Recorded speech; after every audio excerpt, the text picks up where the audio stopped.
Alright, this is an original story from Tales Fair, and in this one, someone finally stopped playing nice and protected what really mattered. Okay, let's get into it. My dad pushed my 9-year-old daughter at the Christmas table. "That seat is for my real grandkid! Get out!" She hit the floor in front of the whole family, but everyone stayed silent. I didn't cry. I said 4 words. My mom dropped her wine glass. My dad went pale. The sound of my daughter's knee hitting the floor wasn't the worst part. It was the way everyone went quiet. Not the normal quiet you get when someone says, "Let's say grace," and everyone pretends they aren't already chewing. This was the kind of silence that has weight. Like a blanket. Like a verdict. I'm Leah. I'm a single mom, which means I've perfected 2 skills: pretending I'm fine and carrying way too much in one trip. I used to think I could handle my family as long as I stayed small enough. Smile enough. Apologize for taking up air. Christmas Eve at my parents' house was my annual reminder that staying small is still taking up too much space if the wrong person decides you don't belong. The dining room looked like a catalog got into a fistfight with a nutcracker. Garland on everything. Candles that smelled like winter pine, which is a polite name for tree sap and lies. My sister Chelsea had insisted on matching sweaters. Hers was cute, of course. Mine looked like I'd lost a bet. My daughter Maisie kept tugging the sleeves of hers down over her hands because she was 9 and the sweater was made for a child Chelsea described as a petite angel. Translation: not my kid. At the head of the table, my dad held court the way he always did. Fork like a scepter. His laugh big and loud and a little too pleased with itself. Chelsea's daughter Poppy was perched in the seat closest to him, the one everyone treated like holy ground. The seat that always ended up with the best plate and the first refill. The seat that somehow belonged to family more than the rest of us did. Poppy is 5, blonde curls, big eyes, and a talent for getting what she wants with a single sigh. Everyone calls her Grandpa's girl, like that's a title you can win. Maisie watched all of it with the careful face of a kid who's learned to read rooms before books. It makes you proud, and it breaks your heart at the exact same time. Dad's mood had been festive. That's the nicest way to say it. He'd made one of his little comments when I walked in. "Well, look who made it," he said, like I'd shown up to a party I wasn't invited to. I smiled anyway, because that's what you do when you're trained. Smile. Make it easy. Don't give him a reason. Then at dinner, he started in with the jokes. "Blood's thicker than eggnog," he said, lifting his glass toward Chelsea like they were sharing a private punchline. Chelsea laughed too hard. Mom laughed too quietly. Aunt Linda laughed like she was paid by the chuckle. Maisie didn't laugh. She just kept her hands folded in her lap, like she'd learned that laughter could be used against you. I clocked it, swallowed it, kept my eyes on my daughter. And then, because my family loves tradition, we got to the part where everyone pretends it's normal. Maisie stood up with her little paper place card. Chelsea had made them, with glitter and everything. And she walked toward the table with this small, hopeful smile. She wasn't trying to steal anyone's crown. She just wanted to sit down.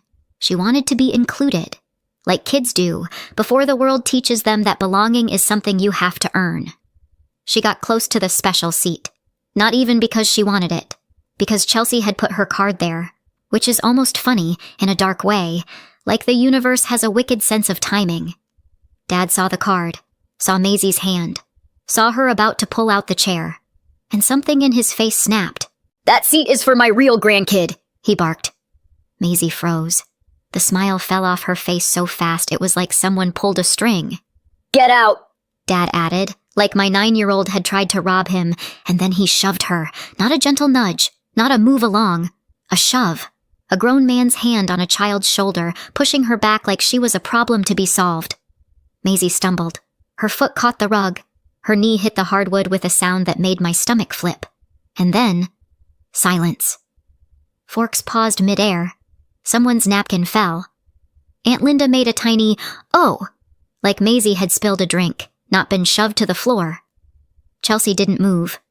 She just stared like this was a scene in a show she hadn't asked to watch, but might still enjoy. Mom's face went blank. Practiced. Like she'd been training for this exact moment her whole life. My daughter looked up at me, not crying yet, just confused, like her brain couldn't make the math work. I was already moving before I realized I was moving. I helped her get up. Her body was tense, vibrating with shock. Her knee was already turning red. Her breath hitched in tiny little bursts. Her fingers latched onto my sleeve like she needed something solid. I glanced around the table. 20-something people. Adults. Family. Witnesses. Not one person stood up. Not one person said, "What the hell is wrong with you?" Not one person reached toward my daughter. Not even my mother. My ears rang. My vision tunneled. And then, in the middle of that ringing, a thought landed in my head with perfect, icy clarity. This ends. I leaned down close to Maisie and murmured, "I've got you," because I needed her to hear at least one adult in that room say something true. Then I reached down with my free hand and grabbed my bag. I didn't make a speech. I didn't ask for permission. I didn't wait for anyone to suddenly grow a spine. I pulled out a folder and set it on the table in front of my parents, right between the cranberry sauce and the lie they'd been feeding me my entire life. I looked at my dad, then my mom, and I said 4 words. "You've been served." For a second, nobody moved. Not even my father. Then his hand went to the folder like it belonged to him, the same way everything else in that house always did. He flipped it open. His eyes scanned the first page. My mother was still holding her wine glass, frozen halfway between the table and her mouth, like time might pause if she didn't blink. Then my father's face drained of color, and my mother's wine glass slipped from her fingers and hit the table with a sharp, ugly clink before tipping over. My father wasn't angry pale. Not, "How dare you, pale." Pale like recognition. Pale like fear. Then I walked out with my daughter, and behind me, for the first time all night, the silence broke. Not with comfort, with panic. To understand why I had that folder in my bag, you need to know what my life has looked like in their house, because people love to ask questions like, "Why didn't you just cut them off?" As if family is a light switch. As if you can just flick it off and walk away without hearing their voices in your head for the next decade. Growing up, my sister Chelsea was sunlight. I was weather. Chelsea got praised. I got corrected. Chelsea got, "You're such a star." I got, "Don't be so sensitive." Chelsea got, "Come sit by me." I got, "Move, you're in the way." Dad's favorite trick was saying the cruel thing like it was a joke. Like if he smiled while he said it, it didn't count. "Where'd you get that hair?" he'd say when I was a teenager. "Must have been the mailman." Everyone would laugh the way people laugh when they're terrified of being the next target. Mom would give me that look that meant, "Don't start. Don't make this worse. Don't ruin dinner." Chelsea became the proof my dad wanted. Proof the marriage was fine. Proof he wasn't being played. Proof he was the kind of man who could produce a real daughter. I became the question mark. My dad never got a test. That would have required admitting he might be wrong. Much easier to punish me for the suspicion and call it righteousness. And my mother let him. That's the part people don't understand until they've lived it. A father can be cruel because he's cruel. A mother has to decide over and over to watch it happen. My grandfather, Dad's father, was the only person on that side who made me feel like I belonged. He wasn't warm exactly. He was one of those old-school men who thought emotions were for people who didn't have work to do. But he'd pat my shoulder and say, "You're smart. Don't let anyone dull that." He'd slip me a card on my birthday with a crisp bill inside and tell Chelsea loudly to stop spending money like it was a hobby. When he died, the house shifted. Not with grief, with ownership. Dad became in charge of everything. Papers, accounts, decisions. I was told, very casually, that there wasn't anything set aside for me. That's the phrase Mom used, like she was talking about leftovers. "There wasn't anything set aside," she said, eyes on the kitchen counter, voice flat, like she was reading from a script. I believed her. Or I tried to, because the alternative was admitting that my parents could look at me and decide I was not worth honesty. And then, 2 weeks before Christmas, I babysat Poppy, the golden grandchild, the one who gets the seat, the first cookie, the special plate. Chelsea had texted me, "Can you watch Poppy for an hour?" I have a work call. Work call. Sure. Chelsea works from home in the same way I do yoga when I stretch for the remote. I said yes because Poppy is 5 and she likes me in the way kids like adults who don't make them audition for affection. Also because I'm still infected with that old family disease. Maybe if I'm useful, they'll treat me better. Chelsea left. The house was quiet. Poppy played with dolls. I cleaned up wrapping paper because apparently my role in that family is helper, not person. Chelsea's laptop sat closed on the coffee table. Asleep. Innocent. Not my business. Poppy, however, saw it like a shiny forbidden toy. She flipped it open like she'd done it 100 times. The screen glowed. A password box popped up. And Poppy, tiny fingers, serious face, typed the password. Like it was her name. Like it was a game. I froze, because kids don't know passwords unless someone lets them. I walked over and said gently, "Hey, sweet pea, that's not a toy." I reached to close it. And that's when the laptop woke up fully. A PDF popped back onto the screen like the computer had been holding its breath, and right at the top, in bold letters, was my grandfather's name. I stopped breathing. I sat down. Not because I was being nosy, because my body understood something before my brain did. This matters. I skimmed fast and focused. The way you read when you're afraid of what you'll find, but more afraid of what you already suspect. There were headings, official-looking ones. Trust. Beneficiaries. My throat tightened, and then I saw it. My full legal name. Not a nickname. Not Leah, maybe. Not other child. My name. Printed. Clean. Undeniable. I scrolled again. Carefully. Like if I moved too fast, the truth would disappear. A page titled Distribution Summary was half visible. One line jumped out at me because it had a date I remembered in my bones. The month I'd asked for help with a deposit on a safer apartment after a break-in. The month Dad had laughed and said, "You should have made better choices." The month Mom had shrugged and said, "We can't." That same month, Chelsea had suddenly announced she was so blessed and bought a new SUV. I stared at that line until the numbers blurred. Then I did the only smart thing I've ever learned to do in that family. I took a photo. Just one. Clear. Trust name. My name. The part that mattered. I closed the laptop. Poppy asked if she could watch cartoons. I smiled at her like my world hadn't just tilted. "Yes, honey," I said. "Pick one." That night, after Chelsea came home and chirped, "Everything fine?" I said yes, because I needed time. And because confronting people like my parents without a plan is like walking into a hurricane with an umbrella. 2 days later, I sat across from a woman named Rebecca Shaw in a small law office that smelled like coffee and competence. I slid my phone across the desk.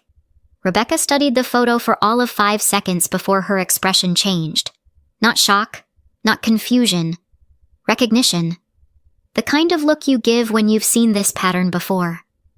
"If your name is on it," she said, voice calm, "trustees don't get to decide you don't count." I swallowed.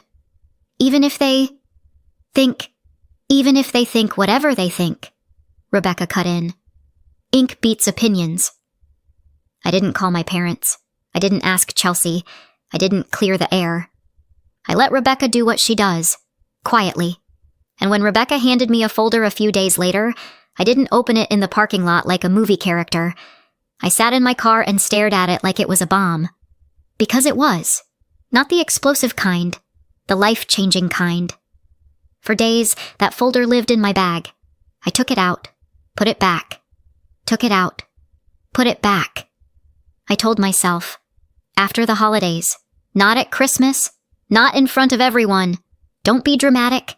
Don't ruin things. I told myself I could get through one more dinner. I told myself I could keep the peace. And then my father put his hands on my child, and waiting stopped being a choice. Maisie was quiet in the car.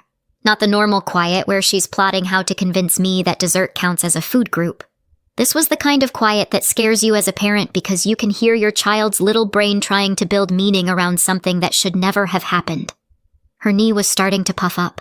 She sniffed hard, like she was trying not to cry, like crying would make her a problem. I hated them for that, for teaching her that. I kept my voice gentle. Hey, look at me. You didn't do anything wrong.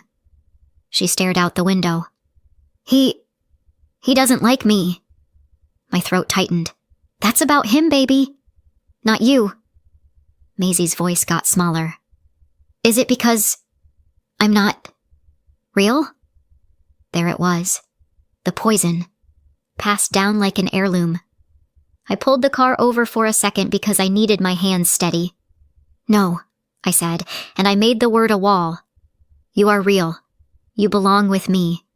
Always. She nodded like she wanted to believe me, like belief was a thing she had to earn. I drove the rest of the way home with my jaw clenched so hard my teeth hurt. Now, because I know some of you are already asking, what was in the folder? Here it is. The payoff. The thing I didn't explain at the table because my family doesn't deserve speeches. That folder wasn't a threat. It was legal service. It was a court petition to force a full accounting of my grandfather's trust. Every dollar in, every dollar out, every signature, every transfer. It asked the court to freeze further distributions until the truth was on paper where nobody could forget it. It asked to remove my parents as the people controlling it, because what I'd found wasn't confusion. It was diversion. It included exhibits, my name on the trust, the distribution lines that matched the sudden miracles in Chelsea's life, and the trust administrator information so nobody could pretend it was fake. And that cover page? That's why my father went pale. Because he recognized it. Because he knew exactly what he'd been doing. Because he knew I wasn't guessing. I was done. My phone started ringing before I even pulled into my driveway. Chelsea first, then Mom, then Dad. Over and over. Chelsea left a voicemail that was half rage, half panic. What did you do? Are you insane? You're ruining everything! Mom's voicemail was a sobbing whisper. Leah, please, please don't do this. Think about... As if I hadn't been thinking about my child's knee hitting hardwood. Dad's voicemail was cold. No yelling, no theatrics. Just this. You're not taking anything from this family. I didn't call back. I got Maisie settled on the couch in her leggings and an old hoodie, pressed an ice pack to her knee, and made cocoa with extra marshmallows because sometimes parenting is just knowing when to add sugar to pain. We watched a Christmas movie on the couch, Maisie tucked against my side like she was afraid the world might shove her again if she moved. My phone kept buzzing. Family group chat. Exploding. Aunt Linda. How could you do this on Christmas? A cousin I barely spoke to. I saw what happened. Are you okay? Chelsea. Posting pictures of Poppy sitting in the special seat with a caption like it was cute, like it was normal. And then the smear started. Chelsea posted on Facebook, some people will destroy a family for money. No names, just enough for everyone to point. People reacted with little heart emojis like betrayal was inspirational content. My aunt messaged me, "You've always been dramatic, Leah." My uncle wrote, "Call your father and apologize." Nobody wrote, "Is Maisie okay?" That told me everything I needed to know about the family I'd been trying to keep. Then my dad sent one text that was meant to scare me into silence. A message that had been sitting in his back pocket my whole life, waiting for a moment where it would hurt the most. You want court? Fine. Tell the judge why you should be getting my father's inheritance if you're not even mine. My stomach flipped. Not because I believed him, because I knew what he was trying to do. He wasn't defending money. He was defending his right to punish. And he was going to try to drag my daughter into it too. I stared at the text until my hands stopped shaking. Then I looked down at Maisie, asleep on the couch. And I whispered, to her and to myself, he doesn't get to write our story anymore. 2 days after Christmas, Rebecca Shaw forwarded me a PDF titled Response Plus Motion. Nothing like opening your inbox and finding a document that sounds like a sci-fi sequel. Response 2. Motion harder. I was standing in my kitchen in yesterday's sweatshirt, watching Maisie eat cereal like nothing in the world had happened, because that's what kids do when they're trying to be brave. She was 9. She wasn't crying anymore. She was doing that quiet thing where children decide emotions are dangerous because adults act like they are. My phone buzzed again. Rebecca texted, "Open it. Call me when you're on page 2. Page 2 was where they went for my throat. Not just the real grandchildren nonsense. Though yes, that was there, bolded like a slogan on a billboard. They were asking the court to dismiss my petition and sanction me for bad faith and harassment. Sanction. Like I was a misbehaving dog. I could practically hear my father narrating, "See? Even the judge thinks you're dramatic." My stomach dropped so hard I had to lean on the counter. Rebecca called before I could.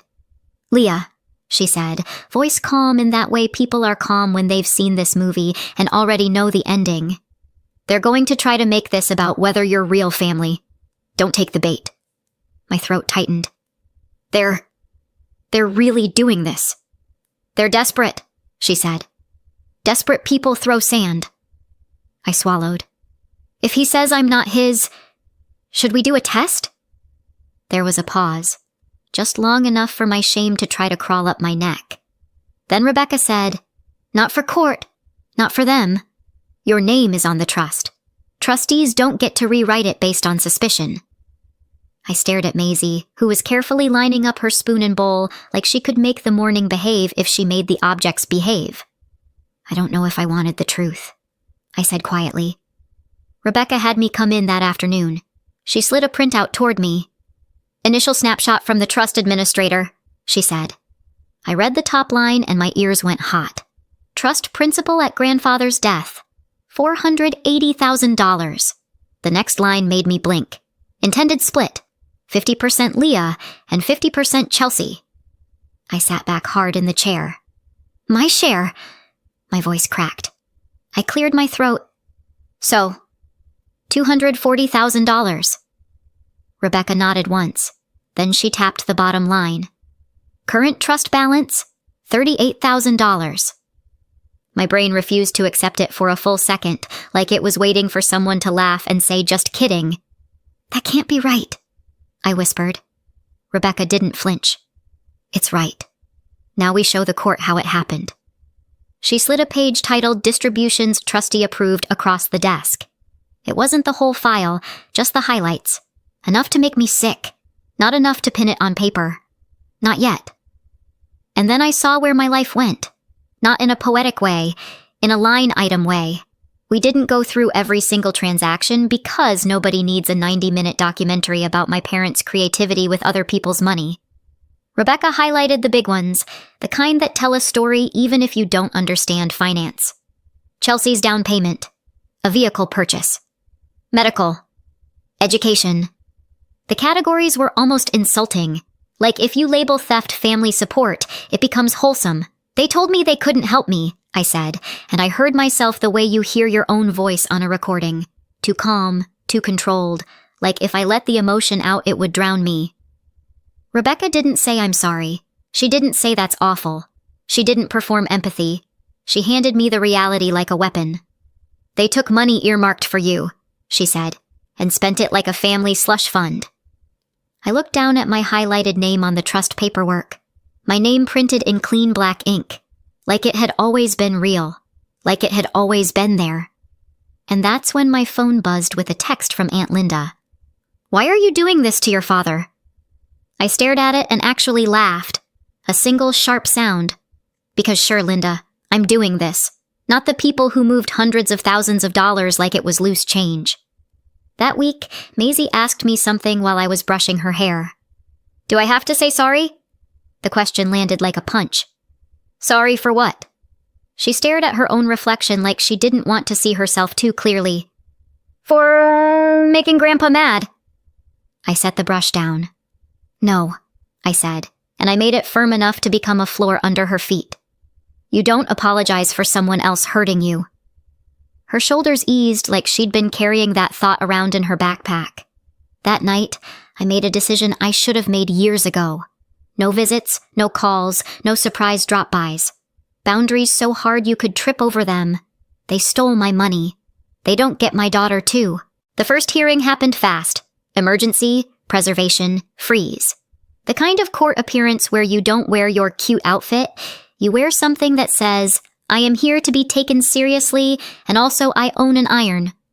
Janine Keller, my parents' attorney, walked in like she owned the building. Ms. Keller was polished and bright-eyed, smiling with her teeth but not her soul.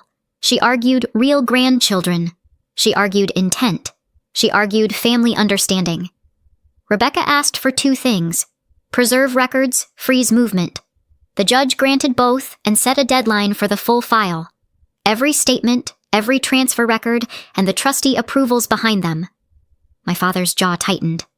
Chelsea's eyes flicked to him. My mother stared at the table.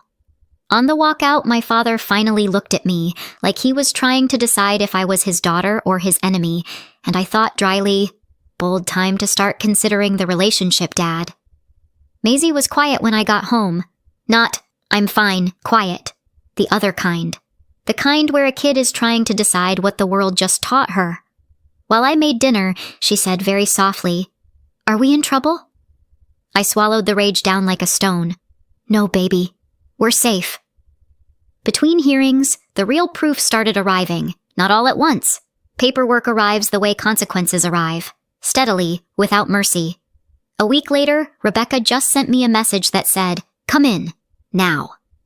I sat across from her again, and she slid one page onto the desk like it was a loaded gun.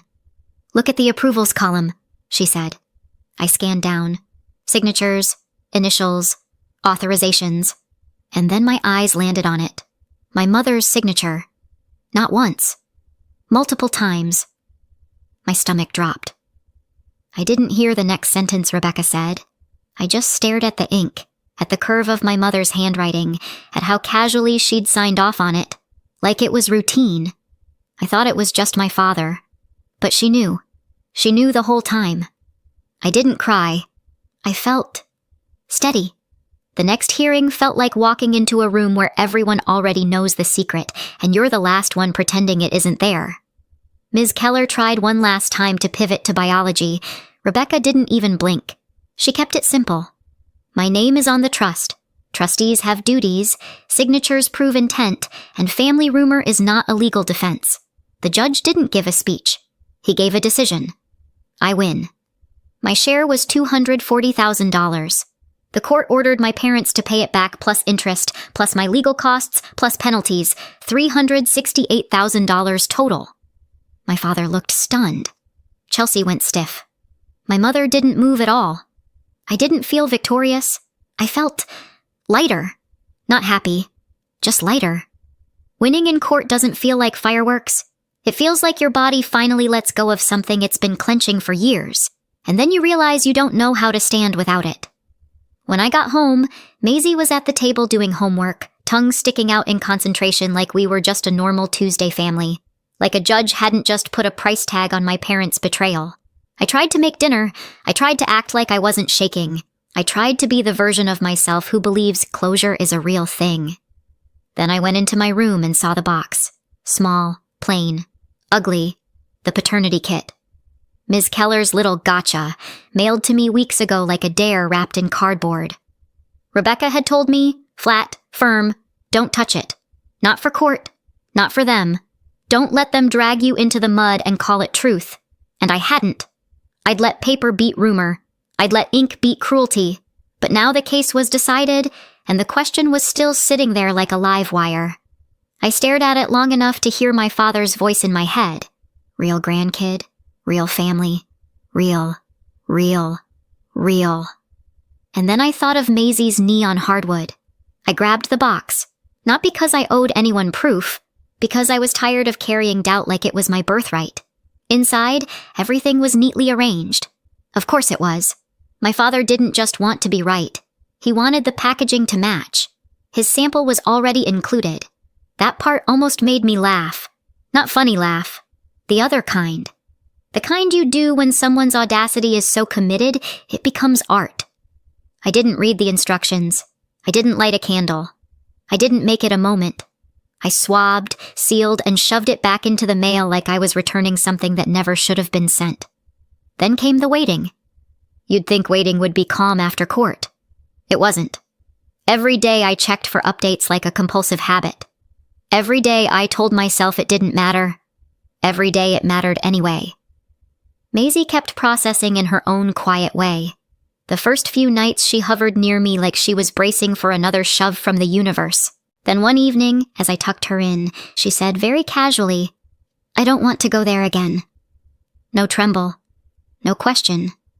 A decision. And something in my chest cracked open. Pride, grief, relief, all stacked together. The email came on a Tuesday, because life loves dropping grenades into ordinary days. I opened it alone at my kitchen counter, read it once, twice, 3 times, like the words might rearrange themselves into something kinder. Biological match. I'm his daughter. My first feeling wasn't relief. It was fury so clean it made me cold, because it meant the suspicion was wrong and the cruelty was still deliberate. It meant they could have ended this years ago with 1 test and 1 ounce of decency. They didn't want clarity. They wanted a license. So I sent the results. To both of them. No long message. No explanation. No invitation to respond. Just, "You built my whole life around a lie. Here's the truth." Then I blocked them. And I thought that would be the end of it. It wasn't. A week later, my doorbell rang, and I looked through the peephole and saw my mother standing there alone, hands clasped like she was about to ask for forgiveness the way you ask for a favor. Maisie was at school. Thank God. I opened the door just enough to make it clear I was listening, not welcoming. My mother's eyes were swollen. Not in a dramatic way, in a tired way, like she'd been crying at the mirror and losing. She didn't start with, "I'm sorry." She started with strategy. "Your father, he's been different," she said. "He asked about Maisie." I said nothing. "He wants to see her," she rushed on. "He wants to be a family. Now that we know. Like love is a subscription that activates when the lab confirms you qualify." Then she finally cracked, and the truth came out in the only way it ever comes out after years of silence. Messy and too late. "Before you were born," she said, voice shaking, "I slept with someone else. Just once. Your father found out, or he suspected. Honestly, I don't even remember which came first anymore. But from that moment on, he decided you might not be his. And I let him treat you like a question mark because I was guilty. I thought I deserved it. And somehow, you ended up paying for it instead.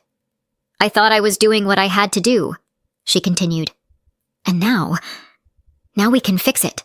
We can—" I waited until she finished. Then I said quietly, "No." Her face tightened like she didn't understand the language. So I made it plain. "It shouldn't have mattered," I told her. "You were my mother whether I was his or not. And you chose him anyway." She tried to speak. I didn't let her. "My father doesn't get Maisie now because a test says real," I said. "You don't get to come back because the story is comfortable again." I told her the only thing she was leaving with was the knowledge that she'd been wrong. Then I closed the door. That night, Maisie asked me, steady and small, "We're not going back, right?" I sat beside her on the couch, close enough that she didn't have to be brave alone. "No," I said. "We're not." And this time it wasn't a promise. It was a boundary. 4 months later, the money hit my account. All of it. They sold the house. The house. The one they'd owned outright. The one my father used to call his legacy. Turns out legacy doesn't mean much when a judge orders restitution and interest and fees, and there's nowhere else to pull from. The sale covered it. Every dollar that was taken. Every dollar the court added on top. When the wire cleared, I didn't cry. I didn't celebrate. I paid off what I needed to, set up Maisie's future, and closed the door on the rest. They're broke now. Not, we need to budget broke. Downsized, borrowed, quiet broke. The kind of broke where relatives stop calling and excuses stop working. We're no contact. Not the dramatic kind. The peaceful kind. Maisie laughs more. She sleeps through the night. She doesn't ask about real anymore. She knows where she belongs. I don't flinch when my phone buzzes. I don't brace myself at holidays. Our life is smaller, and somehow so much bigger. They lost their money. They lost their story. They lost control. And I got my life back. So what do you think?